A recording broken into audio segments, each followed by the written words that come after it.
इंशाअल्लाह अज़ीज़ इस लेक्चर में हमारा जो एक सीरीज़ और कड़ी चल रही थी वो था आस्क एडवोकेट फैज़ सैयद। इसका एपिसोड 17 हम रखेंगे। कुरान के अंदर जो खाने पीने की चीज़ों का उसूल है याद रखिए, उसमें दो चीज़ें अल्लाह ने बयान की, हलालन तय्यबन, हलाल भी और पाकीज़ा भी, दो चीज़ें कंडीशन एक तरह से कि उम्मन एक थॉट प्रोसेस है हमारे पास से खातून का या हमारे समाज में कि पर्दा ससुराल में होता है, मैके में नहीं होता है। बहुत सारी औरतों को मैंने देखा उम्रा को जाते तो मुकम्मिल सिरे से घर से निकलने से पहले पर्दा गायब, बुरखा उर्खा उतार के एक सफ़ेद रंग का पता नहीं लिबास बना लेते। किसने बोल दिया कि औरतों का एहराम है? औरतों को कोई एहराम नहीं है। औरतें जो कपड़े पहनती और जो उस पर बुरखा डालती वही उनका एहराम है। और जहाँ ये माना है कि दुआएं तकदीर को बदल सकती है, तो उसका माना उलमा ने लिया है वो ये है कि अल्लाह ताला ने उसकी तकदीर में लिखा होगा कि बंदा अगर दुआ करेगा तो मैं उसके साथ ये मामला कर दूंगा।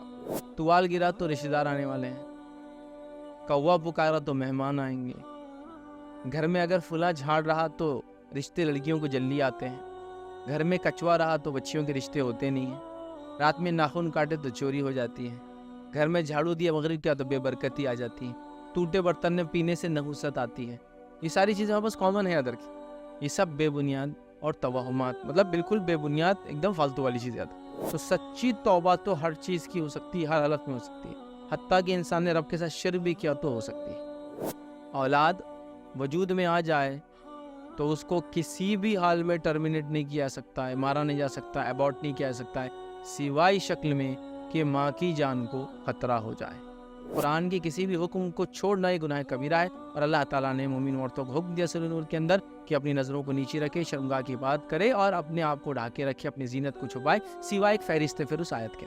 अल्लाह ताला ने इस दुनिया को मोमिन के लिए कैद खाना बनाया है और काफिर के लिए जो है जन्नत बनाया है। ऐसा कोई गरीब आदमी पूछ सकता है कि मैं अल्लाह पे ईमान लाता हूं लेकिन गरीब हूँ, मेरे लिए कहाँ जन्नत है?